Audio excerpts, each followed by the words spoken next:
My name Edmund Yakani, Executive Director of SEPO. I would like to take this opportunity to amplify my voice loudly on behalf of the suffering citizens that were victims of the aerial bombardment that took place today in Longochuk and in Nasir.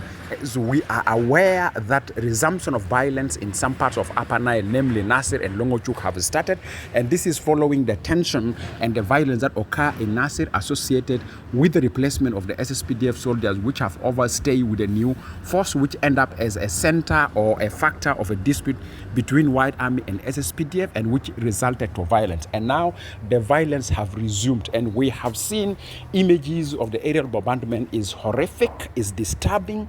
It is making our tears non-stop and making us question political leaders that are behind this situation, or those political elites that fuel or that turn the situation to be more confrontational and more violent between White Army and SSPDF.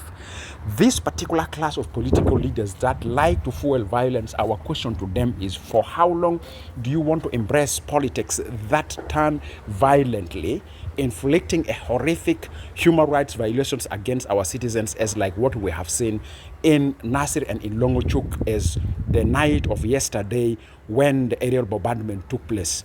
As we speak now, we are aware that the violence have caused huge inflicting human rights situation that deserve to be investigated immediately, and want to call upon citizens and other institutions, being AU or IGAD, since IGAD have called for investigation, and investigation must be commissioned on this violence immediately. And we know that this violence were triggered by also some of the behaviors that have been happening in the past, where White Army are holding soldiers of SSPDF as a hostage and are demanding ransom against any head of SSPDF soldier, which is also an accepted act to see an armed civilian holding National Army as hostage and demanding cash for the release of the army. That is a practice that is unacceptable and something that is very bad.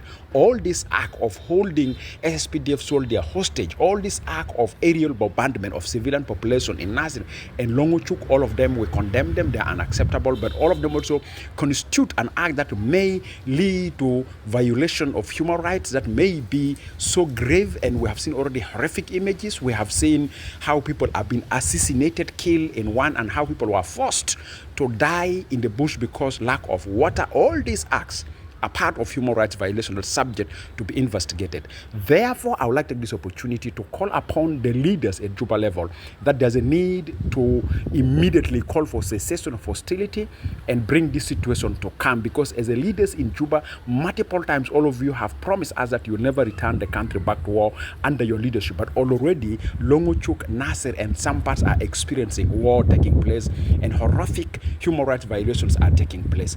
Until when should this continue? And we have seen also recently IGAD head of states and governments have hold a summit that is extraordinary summit number 43 on the situation in South Sudan, and they have made a call for immediate cessation of hostility, release of detainees, being political or being military detainees. Now this IGAD summit outcome is being violated, and we have seen being undermined. That's why I want to appeal to you as a leaders. You still have the opportunity to make peace to prevail, and please take responsibility of immediately calling for some hostility on what we have seen that has occurred in Wulang and in Nasir. And also would like to call upon you to operationalize the communique of the IGAD 43 extraordinary summit on the situation on South Sudan.